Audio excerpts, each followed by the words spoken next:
Bonjour à tous, il n'a échappé à personne, sauf aux victimes d'opérations psychologiques, que notre régime politique connaît une dérive autoritariste depuis quelque temps. Les libertés publiques rétrécissent comme peau de chagrin et la répression devient de plus en plus féroce et le régime arbitraire. Dans cette vidéo, on va voir par A plus B que nos gouvernants copient le Chili des années 70. Pour être plus précis, en 75 était lancée officiellement l'opération Condor à Santiago du Chili, qui mettait en place un terrorisme d'État transnational en Amérique du Sud, Chili, Paraguay, Brésil, Argentine, Uruguay, Bolivie, et qui visait à l'extermination des opposants politiques avec des escadrons de la mort et des mesures contre-insurrectionnelles. Ce terrorisme d'État transnational n'a été que l'aboutissement, je dis bien l'aboutissement d'un processus qui a été analysé par l'enseignant-chercheur Gabriel Péries et que je vois composé de 7 étapes. Nous en sommes aujourd'hui bien avancés dans ce processus plus que similaire, on en est en fait à l'étape numéro 7. Autrement dit, tout est presque en place pour basculer dans une vraie dictature le moment venu. Alors voyons d'abord la mise en place en 75 d'un terrorisme d'État transnational en Amérique du Sud, plan Condor de Pinochet, visant l'extermination des opposants politiques. Alors, cette mise en place a été la suite logique des conférences interpolice qui se sont tenues à Buenos Aires en 1905 et en 1920. Elle réunissait les ministres de l'Intérieur des pays qui participeront en 75 à l'inauguration du plan Condor, ceux que j'ai cités. Que fut-il décidé lors de ces conférences ? Ils décidèrent de s'impliquer de façon permanente, de coordonner les procédés qui servent à la défense sociale et de réfléchir à un moyen de rendre plus étroits les liens entre les polices respectives en échangeant les antécédents sur les individus jugés dangereux pour la société. Et on va voir que c'est exactement ce que fait l'UE. C'est là qu'a été inventé, pour la petite histoire, le fichage de masse, depuis les criminels jusqu'aux opposants politiques, dans un contexte d'importantes vagues d'immigration qui augmentaient rapidement la population urbaine.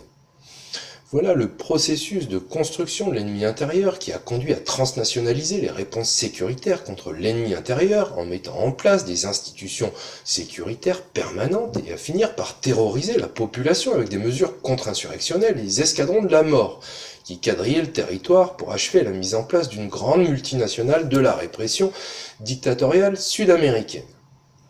Au total, on constate quoi ? Qu'il y a eu 7 étapes pour la mise en place du plan Condor. D'abord, l'apparition des notions de sécurité nationale et d'ennemi intérieur, le délinquant subversif. Ensuite, les débats sur l'identidad nacional. La création ensuite d'un continuum sécuritaire police-armée avec rapprochement des missions et des méthodes. Une mise en place d'institutions sécuritaires renforcées et d'institutions transnationales. La pratique du fichage de masse et le durcissement enfin de la répression avec l'élargissement de délinquants, du qualificatif de délinquant à tout opposant politique. Alors on voit maintenant que la mise en place d'un plan Condor en France est en bonne voie. Tout commence en fait par l'apparition des notions de sécurité nationale et d'ennemi intérieur, le délinquant subversif. Et bien en France, c'est acquis.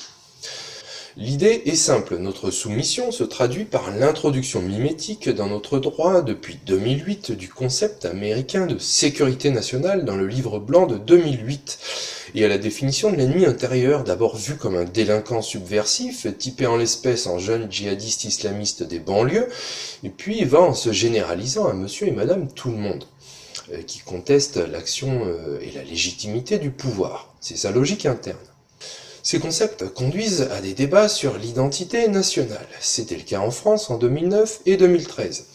Ensuite, vous avez la création d'un continuum sécuritaire, destructeur des libertés publiques, continuum police-armée avec un rapprochement des missions et des méthodes, en supprimant la distinction entre sécurité intérieure et défense nationale. Et ça, j'y reviendrai.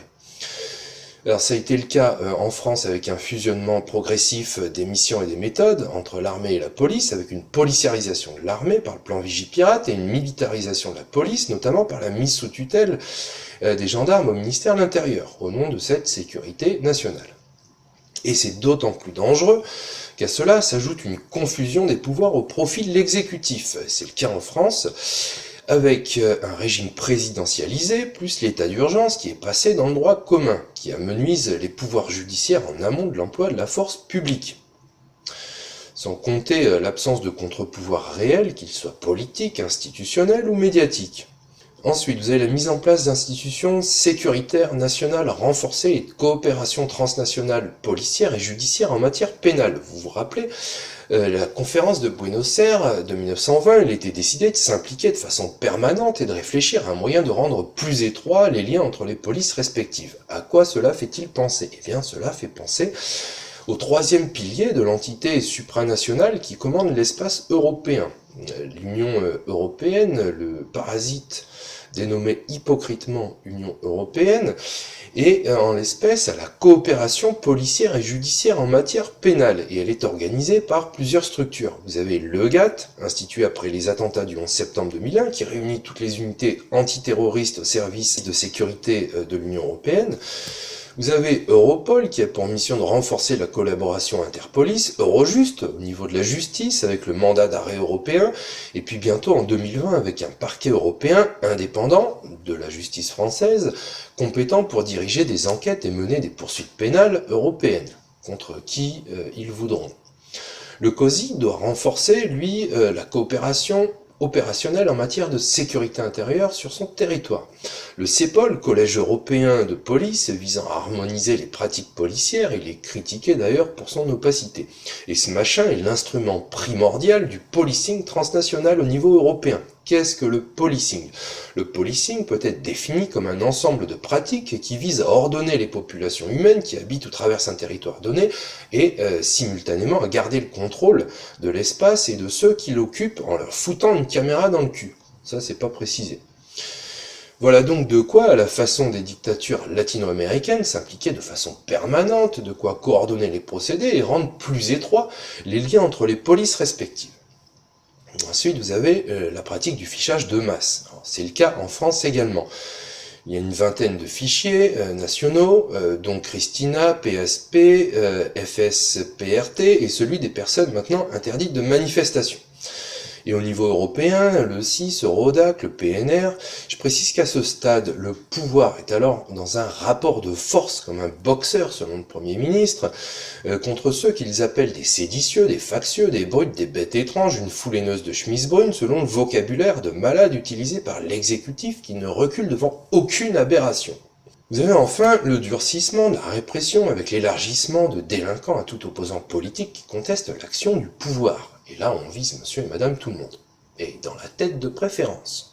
Avec la loi, en l'occurrence sur les violences en bande du 2 mars 2010, ou la nouvelle loi anti-casseurs qui vient de passer, et qui devrait s'appeler anti-manifestation, c'est-à-dire anti-liberté d'aller et venir, anti-expression collective des idées et des opinions non conformes à celles des médias mainstream, avec des interpellations, des gardes à vue, des perquisitions lancées sur simple suspicion, avec des lois fuck news, tout est fait pour faire taire les opposants.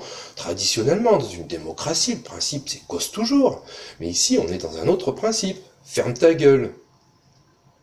Le pouvoir durcit l'arsenal de répression et sombre peu à peu dans l'arbitraire et la mauvaise foi et le ridicule des fake news le plus total. L'ex-ministre de l'Intérieur et le Pinocron nous l'ont dit sous forme de lapsus révélateur en 2017. Nous allons sortir de l'état de droit. Alors tous ces ingrédients conduisent à transmuter ainsi la France en dictature. Et les apprentis dictateurs mènent une guerre psychologique acharnée contre le peuple français.